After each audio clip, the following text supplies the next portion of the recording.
Hey, Internet. Eric here. And Rachel's over there. Hello. Tonight's my movie thoughts. We haven't seen this movie, or we've seen it. Yeah.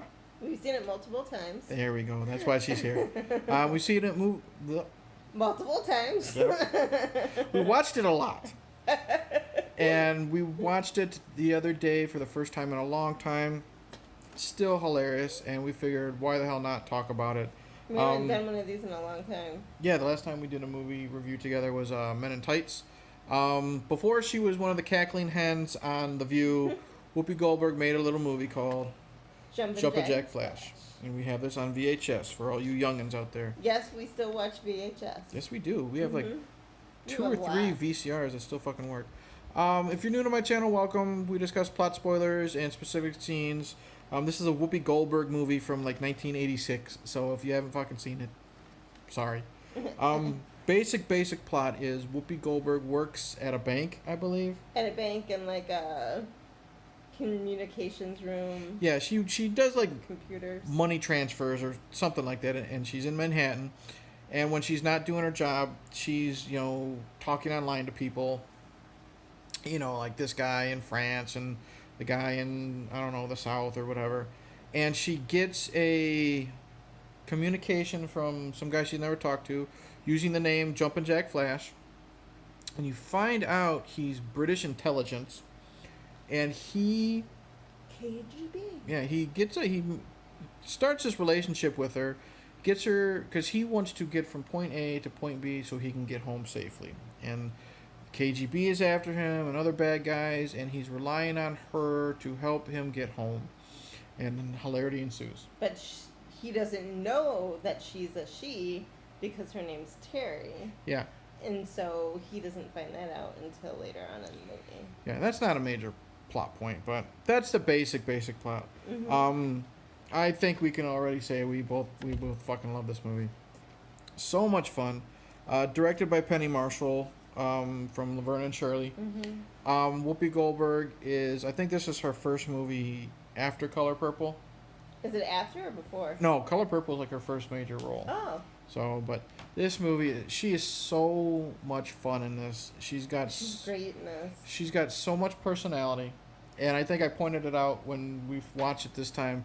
She's at a bank, and everyone's, trying to be prim and proper. I mean, they goof around with each other, but she's the only one with, like, personality on her desk. Yeah. She's got little trinkets and doodads all over, and it's great. And everybody's, like... And pictures and all that. She's fun. She's very, very vulgar. Yeah. There's a reason why this movie's rated R, and it's mainly for Whoopi's language. But it's so vulgar, it's hilarious. It's not, like, disgustingly vulgar. No. But she throws the word fuck out there so much, but it works perfectly for the scenes. It's not overkill. Correct. And then she's the main character, but the rest are really side characters. John Lovitz is in there as her buddy that he works with her. Carol Kane is... I'm not a witch, I'm your wife. Yep, from Princess Bride. Mm-hmm. She's the whore of the office. She's her friend. And Stephen Collins from Seventh Heaven. yeah, the child molester from Seventh Heaven. he plays one of his friends. One of Jack's buddies. Yeah, the characters are really fun. The villains are great. I love Jim Belushi shows up as one of the bad guys. He's got a good chemistry, I guess, with Whoopi. As little screen time as they share, it's mainly Whoopi's movie. Right. And she's fantastic. She's so much fun. I love the scene where she just met one of Jack's contacts, and Jack's contacts is murdered right in front of her. She is thrown into the river, and then she's pulled out and taken to the police station, and the police chief is Gary Marshall, because he's in every one of Penny Marshall's movies. Oh, right, yeah. And he thinks she's a prostitute that was thrown in the river by her pimp. Yeah. And he's just going back and forth with her, and, He thinks she's on drugs. He thinks she's on drugs, and she's cussing him out, and then Seventh Heaven molester guy comes in and shows up to take her home.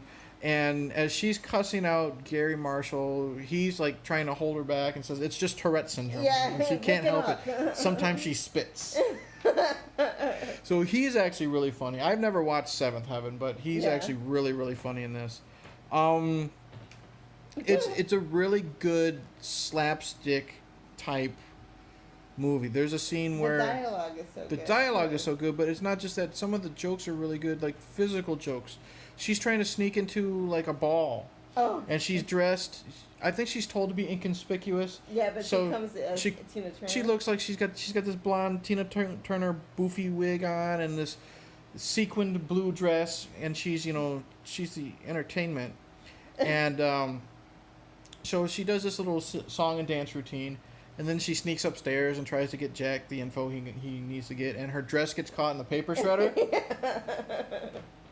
and it's just. I think it's to the tune of Flight of the Bumblebee or something. Oh yeah, yeah. Some very, very popular classical and you just song. hear her words of yelling at the machine. Yeah. And, not the crotch, not the crotch. Not the crotch, not the crotch. And then it's pulling her in there, and then, she's trying to hold it so her boobs don't pop out. She's grabbing, and no one wants to see Whoopi Goldberg's boobs anyway. But she's holding her boobs, and she's going left and right, this and that, trying. And then she finally pulls the dress out. And then the best part of that scene is when she's going home. No, I'm gonna watch it again. And you don't see her. Like, she's just walking up the stairs in her apartment complex, and you just hear her pissed off. And what does she say? Something like this: not a goddamn compliment about my dress all night, and then some bum on the corner thinks I'm a transvestite. She's so surly sometimes, but it's so much fun. And one of my favorite parts is when she gets locked in a phone booth. Yes. A phone booth, guys, for all you youngins, was a public phone that you could go into and call whoever you needed for a ride. Yeah, I don't know who she was calling. I don't know if it was a friend or if she was just calling Jack. She was trying to call Annie Potts, I think. Okay, Annie Potts from Ghostbusters is in this. And one of the villains, he's got a tow truck, and he puts the tow truck hook or whatever through the top of the phone booth, and he drags her away to the song "Rescue Me." So it's fantastic, and she's yelling and screaming into the phone, and she's like calling the cops or something. Yeah. She says, "I'm a little black woman in a big silver box, and the top of it says phone and help." Yeah, and she goes by one guy, and she's like, help me. He's like, wrong, black power. Yeah. She's like, no, don't wait at me. No, what is it? Yeah, she goes by this black guy, and she says, brother man, black power, get me out of here. And then he's like, right on. He's like, don't wave at me, get me the fuck out of here. It's so much, and it's a really good stunt because at the end, the phone booth is thrown and it swings around and hits a bunch of shit. I think Penny Marshall knew Whoopi from her stand-up and basically gave her the idea what's happening in the scene and just say, Whoopi, do your thing. Because there's so many funny moments. When to get the password to be able to communicate with Jumpin' Jack Flash, she thinks she has to learn the lyrics of the song by the Rolling Stones. And she is just so sleep deprived. After 3 hours of doing this, she's yelling and screaming at Mick Jagger. She's freezing. Yeah. There's an ongoing joke that she's got no heat in her apartment, so she's always going to sleep with sweaters on. She's saying she's not a fucking Eskimo and stuff like that. It's just so much fun. Not any negative things I can say. I love the scene where she's walking down the street at night and she gets talked to by a bunch of gang members, and they say, hey, you want to come to a party? And then she they say, hey, you want a party? And she says, you don't want me, I got diseases, I got stuff that make your dick fall off. And he's like, baby, my dick glows in the dark. And then she sees the bad guys, and so she turns around and then she says, hey, let's party. Yeah, let's party. Let's go do a lot of drugs and have a lot of sex. It's just a lot of fun. We have, like I said, we've seen this movie probably a half a dozen, if not more, times, and I've seen it more than that before I met you. Yeah. And we still laugh. We still laugh at the same jokes. We still have a lot of fun. The villains can be very intimidating, and the thing is, one of the main villains is just skinny little weasel-looking British dude. But the thing is, he seems very, very dangerous. Correct. Yeah, and that's what I like about it. Looks can be deceiving. There's a really good shootout at the end of the movie, you know, where she's trying to save Jack. Dogs bark. Yeah. I can't fly without umbrellas. My wife likes to whisper for some reason during these videos. But she said the code word, dogs barking can't fly without umbrella. Which is just one of the ongoing jokes in this movie. Yeah, so much fun. Highly recommend. If you hate Whoopi Goldberg because she's annoying and she's on The View, don't hold that against this movie because this is a lot of fun. Yeah, it says 1986. Penny Marshall directed. Rated R because she's got a foul mouth.